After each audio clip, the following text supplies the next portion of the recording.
Welcome to Lead Pods, the official leadership podcast from USMB for pastors and church leaders, where our goal is to increase our impact together.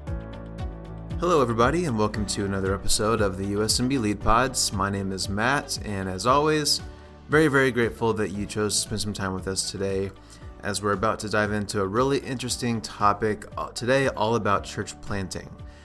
Today, I'm excited to introduce you to, if you don't know yet, Phil Wiebe, who is out in Utah, and Christian Kohs, who is in Minnesota. These guys are both young pastors who have growing churches in their communities, and they're actually both also in the process of planting a second campus. And so these guys have a lot of really cool stories to share about how God has led them to the position where they are today, some of the joys, the ups and the downs, the challenges that come with church planting, and how all of us in the USMB family can work together to help support new churches like theirs, and ways that we can work together just to help spread the gospel in effective ways around the country and I guess around the world. So again, this is another one where we go pretty deep, and so I don't want to spend too much time here at the front. You'll get a lot of really good meat from Phil and Christian. My big takeaway really is that we can do so much more together than we can do separately. And these guys and their churches are great examples of that. So without further ado, let's get right to a quick message from a sponsor and much more with Christian and Phil. The roots of MB Foundation can be found in the early history of the Mennonite Brethren people, who were motivated to be generous so the gospel could be shared with their neighbors and around the world. In 1880, the conference first established a mission fund, a stewardship seed that has grown into a $251 million corporation known as MB Foundation. This stewardship idea has been serving the Mennonite Brethren family as a conduit for supporting ministries and kingdom building for 140 years. MB Foundation is celebrating its rich history and the 30-year anniversary of incorporation. We remain committed to providing biblical financial stewardship solutions, including planned giving services, loans, investment certificates, fund management, and stewardship education. Whether making a gift to your church, planning your will, or investing for the future, MB Foundation can help you in giving meaning to money. Contact us today at www.mbfoundation.com or 1-800-551-1547 to get started. MB Foundation is pleased to partner with USMB to bring you this episode of Lead Pods. Well, today we're talking about church planting, and you guys are obviously have a lot of experience in that, and you're currently living through that journey with your churches that you lead. And so for people who don't know you, let's just start by having both of you guys just tell us a little bit about where you came from, how you landed where you are, and the church that you're currently leading. So Phil Wiebe, let's start with you. Wait, I thought church planting, I thought this was church potlucks. It's the same thing, isn't it? I guess where I'm from, my background, I'm a Mennonite Brethren farm boy from Killarney, Manitoba, Canada. Hence, I say my name Wiebe, not Wiebe. Not that it really matters all that much, unless you're from the MB Foundation and your name's John Wiebe. I ended up in Salt Lake City in 2002 during the Olympics. Got a job at South Mountain Community Church, where I worked as their youth pastor for 6 years, then was sent 300 miles south to St. George, Utah, where I helped them start a campus. Worked there for 5.5 years, then took a little breather from South Mountain, took about 4 years off, went and worked at a different church as a youth pastor, and ended up in a place where planting a church 30 miles west of Salt Lake City in Tooele County. So met my wife along the way. We've had 4 kids, and now we're on a little hobby farm with goats and planting a church. Awesome. So you currently have one campus, is that right? But you're working on your second? We have one campus. After a year and a half, we've grown quite a bit. We are 2 months into being self-funded, so we figured let's go back in debt and start another campus. Right. Why not? Yeah. Awesome. Well, we'll dive deeper here in just a second. But Christian, why don't you tell us about yourself and your church? Sure. We're Redemption Church in Owatonna, Minnesota, about 35, 40 minutes south of Minneapolis.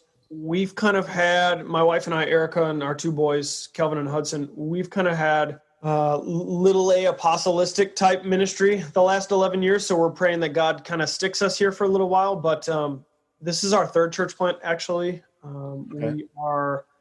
We spent some time working on a replant. I dropped out of med school, actually, in the midst of the economical crash that happened in 2008. That's what kind of propelled me into ministry. But we replanted a church, worked at a traditional one, then planted our first church, then headed out to Seattle. We worked at Mars Hill for a while, and now we're back here in Minnesota. And a good pastor is supposed to have a church. I didn't have one, so I worked at Buffalo Wild Wings as the kitchen manager for a couple of years, and then we planted this church here in the fall of 2018. So for both of you, was being the pastor of a church, was that always your goal? I mean, I know that especially church planting, it kind of takes a kind of unique personality, unique gift set. Was this kind of on both of your radars all along, or was this a journey that you didn't necessarily see coming? I'm going to say no. This is Phil, Lakeview Church, Utah. When I was a younger guy, I had nothing but disdain for the pastoral ministry. It seemed ridiculous. I felt like we were really hard on our local pastor and pretty tough life at our church. He was a great guy, but I just felt like it seemed pretty tough. I wanted to farm. There's no way I wanted to live in a city. There's no way I wanted to live in the United States. And I really didn't want to marry a city girl. So swing and a miss on all four. Nice. So how'd you get to where you are now? That's a pretty big shift. Yeah, well, you say no to Jesus and he laughs and then says, no, that's not what you're going to do. I had a job lined up to go work in the oil fields, buy a truck, and then go back to the farm. And I was in a ski accident that restarted my life. And the only job I could get was working at a church in northern Manitoba. So when I was down in Salt Lake for the Olympics, originally I was working at South Mountain Community Church with their youth kids for the week. It was a missions trip with my Bible college out of Saskatchewan. And they offered me an internship. And I was like, well, I'm not saying no to Jesus anymore because that really hurt last year. So sure, I'll take it. And then it turned out to be a 12-year career at South Mountain. Wow. So being a pastor wasn't really on your radar at all. So really you kind of just fell into this, and that seems like it's like a movie kind of but that's really how it all happened, huh? Yeah. And that's shifted. My first time, I didn't have any other options. When I took a break from South Mountain and went back into ministry at a different church. I felt like at that time, like God's call in my life was just like, I love you, Phil. I've gifted you. Do something that makes sense. When it came to church planting, the call it'd be the first time in my life where I felt God was being very specific. It's like, no, Phil, you're going to plant a church and you're going to do it here in Utah and you're going to go do it in Tooele County. And that was the first time in my adult life where it was specific. Up until then, God used circumstances to guide me or literally gave me the choice based on my giftedness. Crazy. Hey, you just never know where God's going to lead you. So that's cool that you've got to where you are. Okay, so let's pause there. Let's give Christian a turn. So Christian, how about you? How did you land to where you are today? Erica and I just gotten married, actually. And you do your whole I do's, right? And you say, I'll protect and provide for your daughter. And then the economy crashed. And I said, I don't know how to provide for your daughter. But we were serving like 20 to 30 hours a week anyways at the local church her and I were attending. And the senior pastor came up to me and said, you ever thought about being a pastor? I laughed at him. I remember that and said, nope. And he said, I'll pay you for what you're doing. And I said, well, I do need a job because the economy just crashed. So that's what propelled us into ministry. Yeah, we spent a couple years at that church. Then we went to seminary and I replanted a church. It went from 25 to 350 in a basement. It was in about 18 months. It was the craziest thing I've ever seen. Then we planted our first church, felt called out to Seattle, went out there and we were part of the machine out there, planting a bunch of churches, seeing people meet Jesus. Then when that season ended, we were just called back home to Minnesota because that's where all our family lives. And I was kind of a pastor without a church. And we couldn't find a church in town that even as a pastor I wanted to go to. So we prayed about it for about 2.5 years. And I said, all right, Lord, I think it's time to do it again. But if I do this again, will you please let us, one of our prayers was, can you please let my boys graduate while we're still here? We'll do kingdom work. We'll continue to multiply and extend our reach out, but can we see our boys graduate? So our boys are 10 and 6. That's another 15 years or so. But yeah, and that was 2.5 years ago. So wow. So you guys both like really stumbled into this, which is crazy. Because I mean, now your churches seem to be healthy. You're growing campuses, and so it's just, again, it's a path that probably you didn't see coming, but God obviously laid out for you. So I know just from the little bit I know about church planting, it is a hard road, right? I mean, even if God seems to direct everything and put it in a way that makes it work out in the end, like it's a hard road to start something from scratch, or even if you have some support from a local church, like there's just a lot of challenges, right? So walk us through, once you were just getting started, what were those first early days like, and what were some of the main challenges that you guys faced? Redemption had a weird start. I praise God for it now, 2 years in, but we had a really weird start. I kind of said earlier, right, as a manager at Buffalo Wild Wings, I didn't know what else to do besides start a Bible study. So we started a Bible study in the basement of my house, not knowing what it was going to come from it. And a bunch of non-Christians just kept showing up. Some were my coworkers, or like my employees, but they just kept showing up and showing up. So when they say don't plant a church with non-Christians, there's some truth to that because it's really hard. But on the flip side, we've also seen 40 baptisms in 2 years. So we've seen some huge transformation and growth. The hard part of that is early on, I literally am doing everything. My wife and I are discipling and shepherding whoever shows up because we have no mature veteran Christians. Mm-hmm. And that gets taxing because when you get a few mature Christians, you really ask them to serve and give a lot of their time to help you because you're exhausted. So we're finally starting to kind of swing that curve the other way. But early on, that was probably our hardest thing was as a church planner, you start your church wearing all the hats, hoping that you can continue to give them away. And it was probably a good year and a half before I started to be able to hand off hats. But God was gracious in all of that. So, okay. Yeah, I'm sure that's a huge burden to carry all by yourself, especially in the early days. Did you have that too, Phil, or what was your start like? Well, I thought, Christian and I, we talked about this question and we were on the same page. I would say it was money. Money was the hardest part. I always think about, it's okay. I always think about when Phil and I were talking early on in the early days, and we're still on the early days. Yep. Him and I both trying to get into our buildings, our own facilities, grumbling to each other going, I'm so busy raising money so that I can buy chairs so that the lost people can sit in the chairs, that I have no time to shepherd and disciple the people because I'm trying to buy their chairs so they can sit down.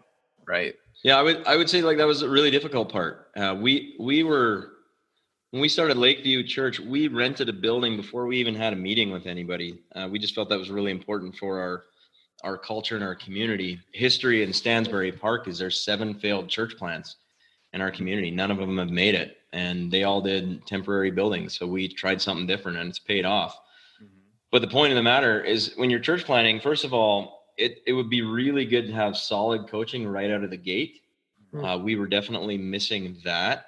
And in that coaching, there's this expectation that you're going to raise money. And that's really hard to do. There's a piece of that where you go, all right, I wouldn't mind coaching on raising money. And that was a little bit absent. And I would say today, like I love fundraising today, but in the beginning, I had no idea what I was doing. Yeah. I went to a pastor in our conference to ask for money. And he's told me since I'm like the second worst ask he's ever had from any missionary or church planner ever. I had no idea what I was doing. At the same time, it's like, how are you going to pay for your family to live? Right. You're going, okay, but there's also ministry expenses. You're getting into a building. Christian says like buying chairs. I have $40 a chair. Maybe you can get it down to 30. In our case, we got lucky and we got used ones for $9 a chair, but that's still a lot of money when you don't have it. So you're wanting to shepherd and love on people, but there's this big hurdle of how do we pay for this whole thing? Right. And there's always a strength to every weakness. So one of our strengths is just getting stuff done, but our weakness is sometimes you just don't know how to do it. So you get creative. And in the process, you let a lot of things go that you shouldn't. Yeah. And this is coming from a guy who's never been in a denomination. This is my first go around. I'm usually that road guy that just says, I got it. I'll do it on my own. So it's like while you're trying to get your church started, Christian will tell you the same thing. I had 11 trips in my first year on an airplane somewhere else to try and raise money and then get back home as fast as I can to continue to shepherd our brand new flock. It was pretty taxing. Yeah, I had 9 in 2019. Now, when did you guys get to know each other? Like, it sounds like you were kind of at least in touch through some of these early days. Did you connect and were you able to kind of walk each other through how you were doing these things? Yeah, we met each other at the Salt Lake USMB National Convention. Okay. We were brought together by the common fact that we were church planters, us and two other guys, John Feaster in Rapid City, South Dakota, and Mario in Pueblo, Colorado. We got to sit down together and get to know each other. And how we really first connected was commiserating on how much we hated our assessment that we had to go through and how we felt victims of abuse. Not really. It was a really good experience after the fact, but during it was tough. And since then, we've had a friendship. Christian and I talk all the time about what we're working on and how we're doing it and different strategies. And actually today, as you dig into our church plants, there's a lot of similarities between the two of them. I equate that to just the conversations we have continually and support for each other. So, well, it sounds like that support is like so crucial, especially when it's so lonely at the beginning. Christian, I'm curious now. I want you to be honest. Like, I know we're on an MB podcast, but I want you to be honest. You said this is your first denominational church plant, and you guys both also mentioned that there was kind of just a lack of training or a lack of someone walking you through some of the things like money or things that are just hard for a pastor to do everything by himself. First of all, I guess, how has the denomination been helpful, if it has, and what other things, what other like kinds of community either was helpful or would have been helpful, especially at the beginning there? Oh, quite honestly, I've never felt more prayed for. Like, I know I have a network behind me, but at the end of the day, I'm still the one on the ground doing it. Even though Phil's district, my district, right, they've supported us financially, there's still a reality that these 50-plus-year-old churches don't understand what it's like, or they can't remember what it's like to be 2 years in. Yeah. Like, I don't have $300,000 in the bank. Like, every month it's kind of let's see if we make it. So relationally, I actually have people I can call and who I can travel to, right? Go across the country to have an equipping type weekend or something. But so it's been a good thing. Put a number on it. Well, I could put a number on it, Matt. Like, the reality is being in the denomination has paid for financially 17% of the cost that it's been to do a church plant. Okay. 17%. When you consider in 2 years we're $380,000 in cost, we've gotten 17% financially. Like, I'm super grateful that we have that, but that is a reality that you deal with. Like, 17% doesn't even cover remotely your own paycheck, right? It's very useful, and I think Christian and I would both say we're grateful for it by any means. But like, now that I've learned how to fundraise, that doesn't intimidate me or bother me at all. In the beginning, you're kind of hoping that they're going to do like more like 80%, right? Yeah, quite honestly, I've said this to even our district minister and stuff before. One of the only reasons I joined a denomination in the first place was, hey, church planters need money. So I do think walking in, I was like, cool. I actually, like, I've done this church planting thing before. It's hard. I can walk in and just be a church planter and help people meet Jesus and, gather a core team, launch team, whatever you want to call it. And to still be fundraising $100,000+ a year it's crazy. And I just add this, like, anybody that's listening to this and go like, oh man, these church planners are all about money. And they're like, well, no, this is when you start. It's really hard. It gets easier as you go on. For me, it certainly has. There's still hurdles and issues, but what people need to understand as a church planter, we are on fire for the relationships. We are on fire for the vision, the mission that God's given us. We want to get on the battlefield and fight like you wouldn't believe to win souls for the kingdom. Like, we're all about that. But when when you're faced with keeping the lights on, like that's a reality we have to face. We're not really worried as much about getting out there and doing the ministry because we know God's called us into that, and we know we're covered in prayer. We're supported by our conference. So it's not this like, oh, woe is us, we're so broke and not taken care of. It's just, when you start, there's a lot of upfront costs, and that takes a lot of the time away from the thing that you were hoping to be doing, which is getting out there and winning people over for Jesus. So there's just the reality of it. The reality of it is it costs a lot of money to start something from nothing. Yep. And I know I've said it already on this call, but like every strength does have a weakness. So church planners typically, like Phil and I, have big vision. Big vision costs big dollars. Right. So we're not planting your typical church. And, you know, you can throw in things like a COVID season where it's like, we don't have reserves, right? As church planners, we're going month to month most of the time, if like negative month to month, but we're making it work because what we see in our head is super important and we're going after it with everything we have. Yep. Well, man, yeah, those are hard things. And I want to hear you guys talk about this a little bit. There are, like you talked about, there are established churches that have bigger budgets, and a lot of them probably aren't seeing the same thing that you guys are seeing, right? Like Christian, you just said you guys had 40 baptisms? Was it last year you had 40 baptisms?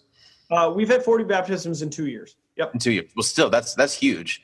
And so what do you think it is that churches like yours, church plants, like you're reaching a group that a lot of the established churches aren't reaching, right?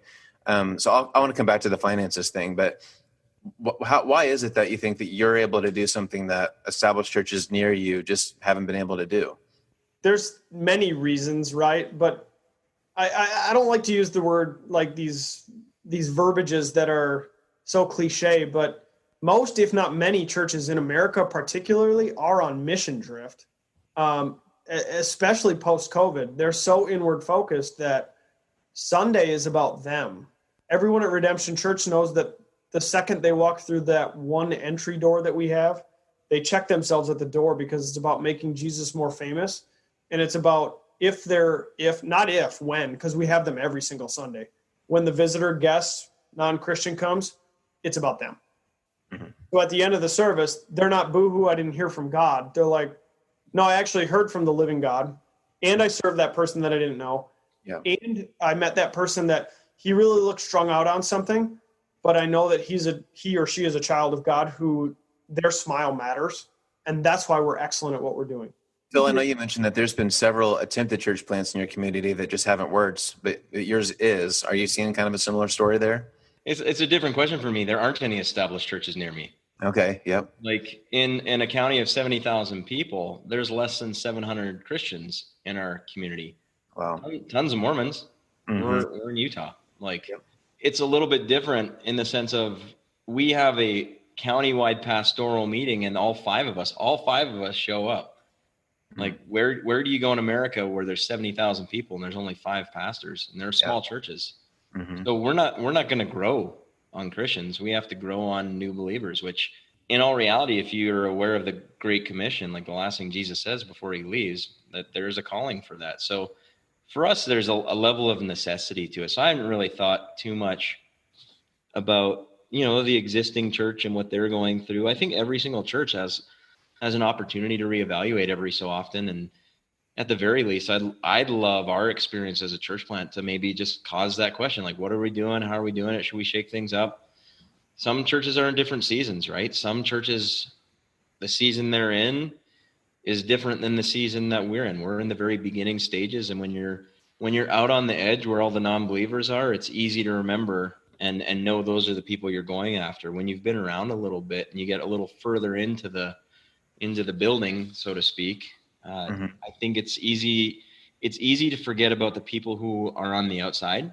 I don't think anybody's malicious about it. I don't think anybody's mean about it. And I would say every single person, every Christian I talk to in the MB world, they love Jesus and they want to see people reached by the lost. But there is an intentionality that comes with being a church that does that. And I think sometimes it just isn't at the forefront of our minds. Mm-hmm. And I think sometimes churches maybe don't realize that they actually have an opportunity. I had a conversation with a pastor, I believe in Kansas, and he said, like, we're in a very reached community. Like, I'd say we're 99% evangelical Christian. I'm like, cool. That means you're 10% unreached. You got some work to do, right? It's just a different way of thinking about it. And I wouldn't say the established church is necessarily malicious, or some are a little bit lost or adrift. I certainly would say that, but sometimes it's just not at the forefront of what they're doing each Sunday. And if anything, as a church planner, partnering with churches in our community, my hope is just to raise awareness. Hey guys, you got lost people in your community. That's exciting. You have an opportunity to reach people. So I can't speak what it's like to be in a community with established churches. There just aren't any here. We are the biggest church in our town. We're also the smallest church in our town. Right. So it's just a different world. But I would say, if you're a Christian listening to us in an established MB church somewhere out there, it's just worth taking some time and asking yourself, like, are we on mission? Are we going into all nations and caring about the lost? I know often we just think about the lost are overseas, but there's lost people in every single one of our towns. Yep. Right. In the world, churches are seeing 70% increases post-COVID. America's seeing 40% decreases. Like, we are the new mission field. Yep. North America, Canada, US, like, we are the new mission field. There's no I always tell the church, there's no reason to send you guys across the seas anymore. I need you to send you across the street when the U-Haul pulls up. That's your mission. Because we've gone from a country of grilling out in the front, right, in our driveway, to grilling out on the back deck so that no one bothers me.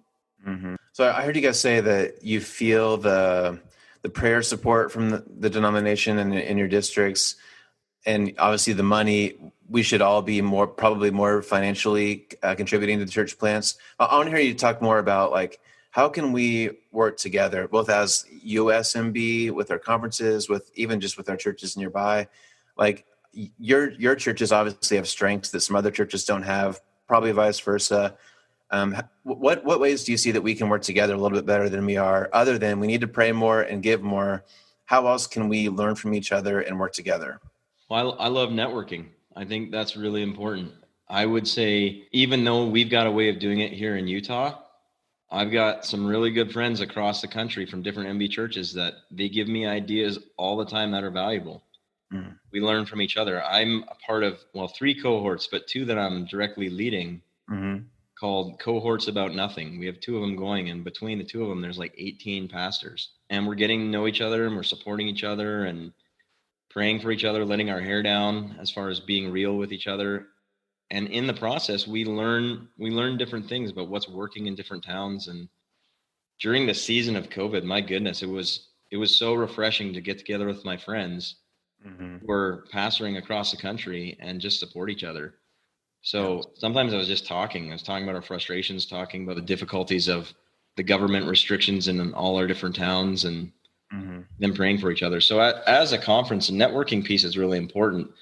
And I would say, my biggest critique of our MB conference is that we're just all over the map, it seems. And sometimes we forget that we're united on the most important thing, and that's Jesus. So it really doesn't matter, like, if your church sings hymns and ours doesn't. It doesn't matter if you're in a city or in a small town. It doesn't matter if you're in, more conservative or liberal area. We all need to come together under the King of Kings. And I would say the networking piece is so important. I've been really surprised that there have been pastors working in our conference for years and don't have friends with other pastors. Yeah. That has been one of the biggest gifts that this conference has given me. Like, some of my best friends, are pastors in our conference. Christian's one of them. There's a number of other ones out there. I mean, at the end of the day, you're talking to a newer guy, right? Phil's a lifer. I'm not. Like, when I pull up usmb.org, right, because some guy says join this denomination, what does it say? It says church multiplication, leadership development, and disciple making. Yeah. And if I'm honest, like, most of the churches in our family, because they're my family, have just lost their way. They've lost their focus, and they're not doing those 3 things anymore. And I don't think they're doing it maliciously. I just think over time, you start worrying more about the potluck for your veteran, mature Christians than you care about doing the outreach ministry. That, you might spend tons of money and only get one person, but that one person, their life has changed forever. And that matters to Jesus. That makes him happy. That makes him smile. Not that a potluck doesn't, but the Bible doesn't talk much about the angels singing and having a party when the potluck happens, but they talk about it quite often when one person meets Jesus. So it's a real win when you have a potluck and they meet Jesus. Even better. Good food and baptisms. That's my jam. Yeah, fried chicken and salvation. Yes. So you guys are both, if I understand you right, you're both in the middle of planning another campus, right? You're both currently in that season? In the middle? No, I'm in the beginning of planning a second campus. Okay, well, you're both working on it. So obviously, I mean, you guys know the struggles, the financial cost, the the time that it's going to take for both for you and your families and for your leaders. So you know all that, yet you're doing it again. So walk me through what led you to these other campuses, and I guess why don't you tell us where you're at in the process and why are you doing it again? Statistics say if you don't start another church, if you don't plant your own church in the first 3 years of existence, you never will. And I didn't believe that statistic when I read it about a year ago, but as I survey the landscape of the American church in particular, it makes total sense. Because after 3 years, you're probably going to make it, right? And then you just work on making your church bigger. From day one, our church has always been about, we're going to plant lots of churches. Last summer, we had a friend of mine from the city we're actually planting in. He came and he filled the pulpit for me because I can't remember why, but he said, dude, my city needs redemption. It needs a church like this. It's a town. Phil always corrects me. It's a town of about 3,000 people, 3,000, 3,500, something like that. And there's 4 other churches in town, but literally Jesus has preached and proclaimed 1 hour a week, and that's Sunday morning. There's no Bible studies. There's no outreach. There's no nothing. So he said, I want you to pray about it. And we've been praying about it. My associate pastor, he's an MB guy too. He came out last September. He actually moved from South Dakota in order to help us out here. But he said, Christian, my wife wants to move to a different city just for the fact that she wants a smaller town. And it was like, that's cool. Just drive on Sundays and the other midweek stuff, and we're good with that. And he said, no, we want to move to Wells. And I was like, well, that's interesting. That's the city I've been praying for 9 months. He didn't know this. And God has really opened a door. We've had a couple of vision nights already. We just did a service project 2 Saturdays ago for an organization called Five Sisters. It's basically a homeless, battered woman's shelter type thing. And they're trying to build an apartment complex so that they can live there with their children and stuff. And a bunch of people from 40 minutes away drove south, served all day long in the heat. And she came up to us afterwards with tears in her eyes and said, we've been trying to get this thing going for 4 years, and not a single church has helped us. Wow. And, we're not even a thing yet. You know, I can tell you a story about Mike's my campus pastor. His name's Mike studies at the same place every Friday. And he's communicating and chatting with people saying, I'm going to start a Bible study. It's going to turn into a church. He just met a guy last Friday, and he was talking to him, talking about the Bible study. He invited him. And the guy says, you're really holding like a midweek Bible study? And he was like, yeah, we're trying to reach people for Jesus. And he said, I know at least 10 families who are craving a Bible study. Like, the reason we're doing it in the midst of COVID and in the midst of knowing how difficult it is there's this gigantic, it's not a window of opportunity. Like, there's this gigantic garage door that is open that God is saying, if you don't go through this, you will regret not partnering with me to further the kingdom of God. Yeah. And our church would rather fail than not go through that garage door. Mm-hmm. Oh, man, that's awesome. That's a good analogy. Phil, about you? Why are you crazy enough to do this again? Just the short answer is Jesus showed us that he has a large group of people he wants to reach out here. And I think he says that in every city. Yeah. And then he puts it on us to say, I've gifted you for a time such as this. Now figure out the logistics and how we're going to do it. Mm-hmm. And then we give those logistics back to him, and he either says yay or nay. For us, we ran out of room, and we have a 5-year lease on our Stansbury Park location. I have to problem solve that next, but we are out of space. Like, we don't have enough room to keep going. We'd have to add a third service, and I'm just not a pastor who wants to be the pastor of a massive church. Mm-hmm. I want our people to know me. I want to know them. Mm-hmm. I want to be able to find future leaders, so I have to be able to know who those people are. Mm-hmm. So instead of just trying to grow bigger and adding another service and another service and another service, it's like, well, the town next to us called Grantsville, Utah, doesn't have a church either. It's the same as Stansbury. Mm-hmm. Well, let's put a church there and move 50 to 75 people over from our Stansbury campus over there. You know, and I would say this, I think church planting is its own unique thing, and finding church planters is probably not the easiest thing in the world. What I read is statistically planting campuses, there's a 90% success rate. Planting churches, it's around 50%. I believe that's because you don't have the incubator time. You don't have this time for leaders to kind of find their feet while the main church, the main hub, as we call it, church hub, supports them with staff, volunteers, finances.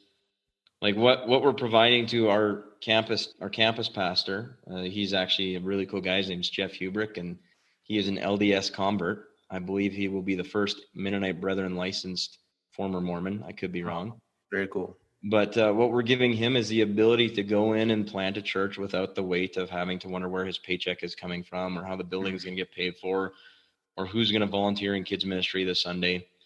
So there's this aspect of people are coming, Jesus is bringing them.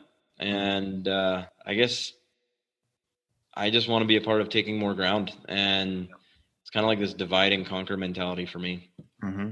That's good, Phil, right? Because Phil and I have talked about it a little bit together, but twofold on your answer, Phil, is one, this campus model that Phil and I have kind of come up with independently but codependently is my campus pastor is not worried about where it is, like food's coming from. Because again, this campus model that Phil and I have laid out in our heads and now on paper, it doesn't cost as much. Each campus kind of is negative almost.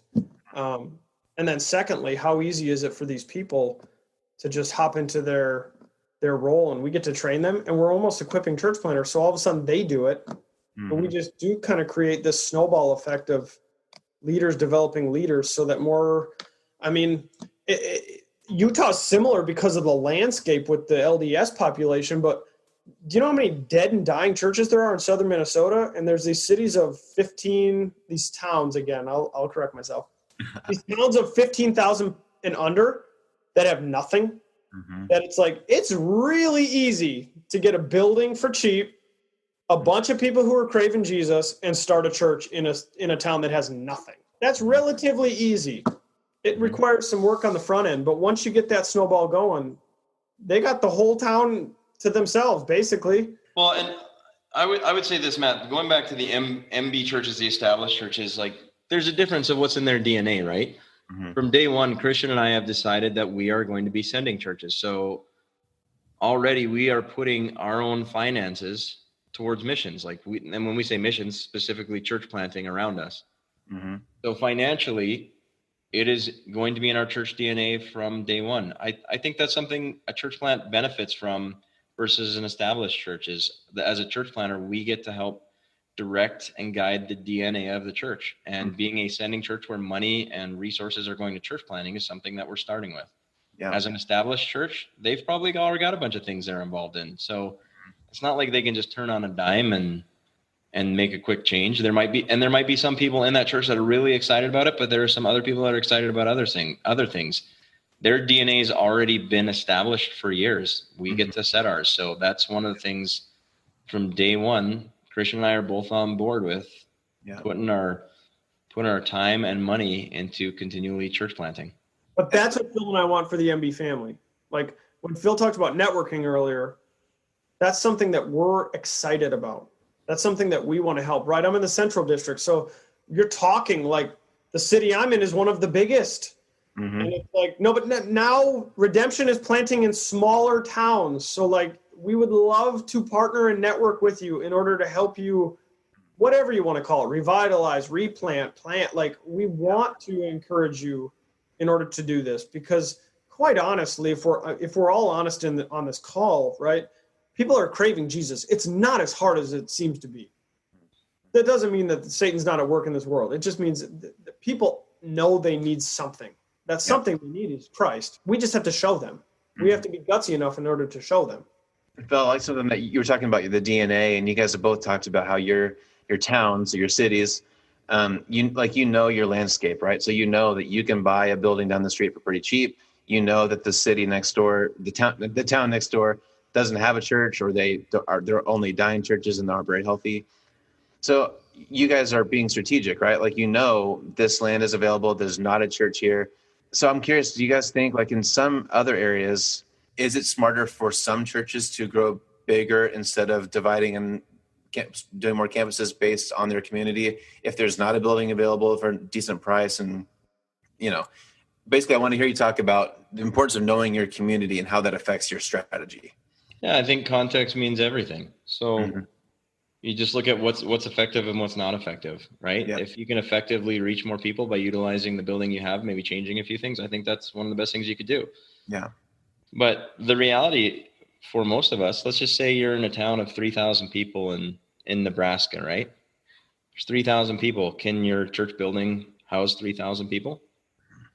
Maybe, maybe not. Depends how many services you want to do. Like you could Right. look at it that way.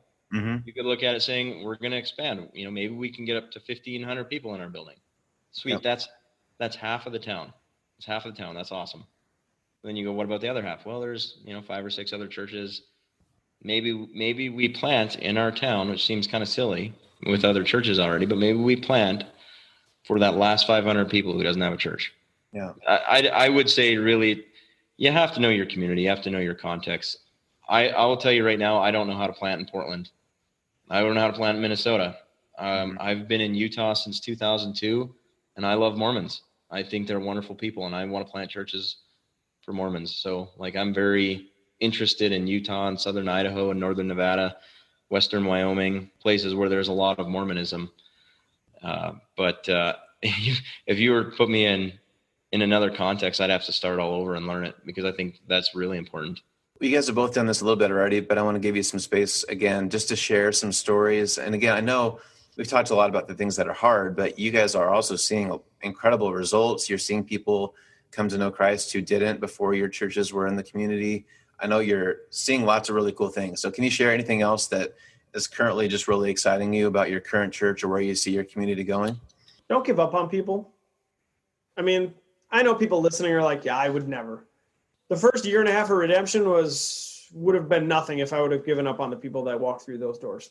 The people who had been kicked out literally of the churches that they were trying to attend, or the people who were, looked down upon because in between services, instead of a drink of coffee, they had to go have a cigarette. But if it wasn't for that cigarette, they'd be smoking meth, right? Like there's something to be said for that.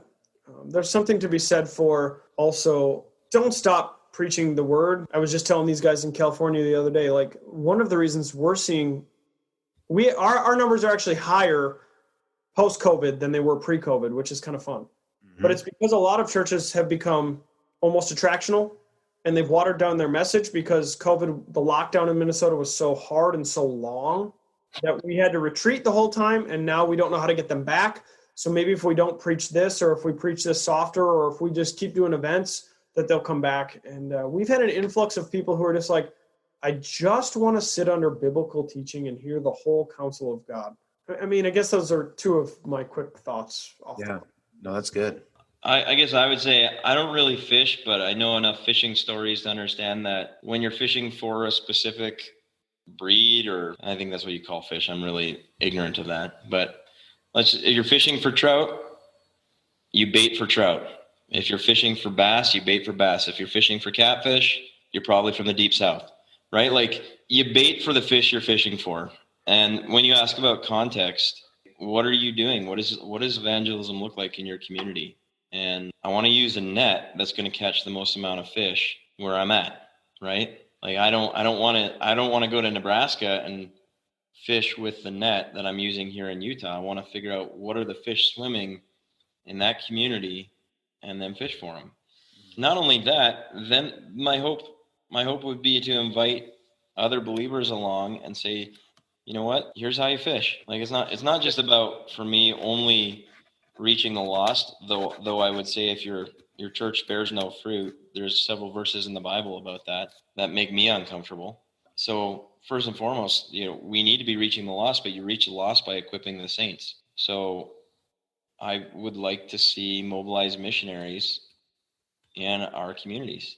What does that look like in your community? What does it look like to be a mobilized missionary in the town that you're in right now, regardless of what your church is doing? As a believer, what does it mean for me to represent the gospel here in my town, in the office I work in, on the farm I work on, in the grocery store I'm going to, at the fuel pump where I fill up? What does it mean for me to be a mobilized missionary, even though I don't work full time for the church? Like that's what equipping the saints means. How are we training our people to fish? And if you don't know, you can call Phil and I, because we would love to talk with you. I don't know that I would be good on that, but you would. So those are important to me. I think, we need to bring people in, we need to build them up and send them back out. Mm-hmm. And I would love to see that. It doesn't really matter to me what kind of church you're in or what community you're in. Are we as pastors equipping the saints in our church? Mm-hmm. Are we sending them out? Are they able to reach the lost? Do they know how to reach the lost? Mm-hmm. Do they know how to walk across the street and witness to somebody effectively that person is going to know and fall in love with Jesus? One of the number one things we say, the responsibility of a pastor at Lakeview Church is to defend the pathway to the throne. That is like, how do we do that? And then how do we teach our people to bring people to the throne? Christian and I love talking about that. And I would love having conversations with other people. Same as Christian says that, I would definitely say, a pastor in a different community is more than likely going to know their community better than I would and than Christian would. But we certainly would love the opportunity to talk to them about that and say, like, what does this look like? What is the strategy that you have in place to both equip the saints, build them up, and send them out to reach the lost? That's especially because it almost goes full circle to what Phil and I have been talking about the whole time. Most of those established churches that we love, they have the resources and the people already. So if those people get on fire and that pastor gets, whatever you want to call it, equipped enough to lead from the pulpit, and we don't know what Jesus could do. Yep. Like some of our churches in our family have unlimited people and resources that are just ready to be sent into the harvest, but they don't know what to do. One theme I keep hearing you, or at least that I'm hearing, is that we need each other. We need to work together. I like what you're talking about networking. We can hop on, whether it's your cohort or whether we hop on a Zoom call or a Facebook group or whatever, and just share what's working for you guys, for other churches that are listening, and just to work together. I've heard you say, again, the topic of prayers come up several times. I know we need to keep praying for you and for the other church planters, both in our denomination and those outside of our denomination, right? We want Christians to win everywhere. And then obviously the funding. Those are kind of my big takeaways, that the churches, especially the churches and the individuals who are able to give. I mean, you guys are doing great work that not every church can do. And church plants generally are more effective at reaching lost people. And so I hope that, everyone listening, the church is listening, like you're talking about, America is a mission field, right? Like we need to be supporting guys like you who are going out there and reaching people who need to hear about Jesus. So those are kind of my main takeaways. The established churches need to be generous financially. We need to keep lifting you guys up in prayer and working together so that we can reach more and more people. Anything else that I left out that you guys want to close with today? Anything we didn't get to yet? I think I would just add to that, like love at the end of the day is a choice, right? Jesus chose to carry the cross on his back up the hill and die on it. That was a choice. It didn't feel good. I think effectiveness is a choice. It's a choice to be content with how we're doing it, or it's a choice to look at it and say, I want to choose the Great Commission. I want to choose to represent Jesus. What does that look like from one church to the next? I'm not gonna say what is for them and what is not for them. But regardless of your church, as a believer, it comes down to that. Am I going to represent Jesus in my life right here and now? I don't have to be a weird Bible thumper to do it. But do the people in my life see Jesus through me? And I think that's the same. It's the same as love. You choose to do that. Since COVID, we've used the word urgency a lot at the church. Like, let's just for one moment step back and say, yeah, we know every generation says it, but what if Christ is coming back in the next 20 years? I said it earlier, but I would rather be a church that's failing, trying to pursue the kingdom of God and bring it to this earth, than for Christ to come back, especially as a pastor, but let alone just your average go-lucky church attender who is a good Christian person. For Matthew 7 to happen and hear, I don't even know who you are. Or for him to come back and maybe even worse to say, you are actually a follower of Jesus. You're one of my disciples and you were literally doing nothing. That's a grave warning to individuals, but that's a grave warning to our churches and our family even. Why aren't you doing something? Because if Christ comes back in 3 weeks, I would like to be going 200 miles per hour for Jesus and exhausting myself so that even though I'm running on fumes, I'm getting stuff done for the kingdom so that more people are in the heaven party than not. Potlucks and prayer, right? We got to do this together. Yeah. So before we wrap up too, I want to give you guys time to share what are some specific things we can be praying for you guys for? I mean, both of us, right? I've planted a church, but I've never planted a campus before. So this is kind of new for us as well. Yeah, I mean, continued favor in the city that we're planting in, continued favor in our city. Ironically, the city that we're planting in, the soil's much more ready than the one that we're in right now. So the running joke at Redemption is they could be bigger than us in a year, which is totally possible. It's a much more conservative, traditional city as well. So they're not as get that Bible out of here as Owatonna even is. So, there's always the finances. There's always can you send the people who maybe aren't like your most proven leaders, but maybe they're just those deacon type people who just will serve the heck out of the church and they'll do whatever you ask. I think we've touched on it briefly, but one of the hardest things with church planting is we don't have as big of a pool to draw from. And you're kind of asking the same 20 people over and over and over and over. Yep. After 2, 3, 4 years of the early years of a church plant, that gets tiring. It does. There's a reward to it, but it gets tiring. I think for me, I look at like Jesus took 3 years to get his team ready to send out. I feel like sometimes we're just moving so fast, and I am certainly by no means aware of all of my shortcomings. And as we equip new leaders, like we're sending out a team of pastors to Grantsville, how well have I prepared them? I definitely need prayer and calling people out. One of our pastors was a former pilot. Another one was a school teacher. Another one worked in therapy. None of our pastoral staff we're sending come from like Bible college or seminary. They're avid learners and they're fantastic people. But you go like, there's a lot of work in finding the leaders to care for the flock, and trusting Jesus in that has been challenging. When I'm looking for prayer, it's putting the team together. It's the right people for the right place in the right time. This is Jesus's church, so he's going to have to fund it. So, that's on him. But he's put me in a place of responsibility for the shepherds and finding the shepherds to care for the flock. But he also has to build it, Phil, right? So, I mean, even when we're talking with our other MB family churches, like they're not exempt from Jesus wanting and desiring to build their churches. That would be for me. I think there's just a need to bring out that passion and that desire, but then also to develop the proper skill set, to do what we're doing. We're always praying for funding. Like, I'm not going to lie about that. It would be dumb for Christian and I to not be on a podcast and say, if you're listening and your church wants to give to 2 church plants, hey, look up Redemption in Owatonna and look up Lakeview Church in Utah. Like, hey, we'll take it. Yep. We'll invite you to join us, and we'll put your investment to good work.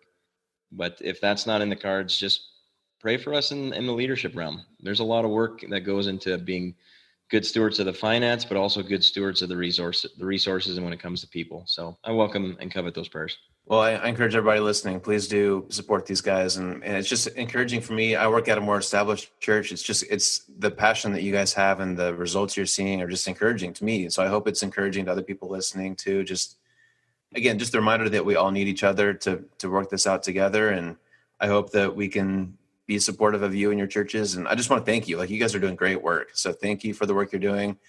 I want you to be encouraged, and I'm impressed with both of you. And I hope that this next season, when you're planting and you're meeting new people and building up leaders, I hope it's a season where you feel God's blessing as you go on these ventures. So guys, thank you for the work that you're doing.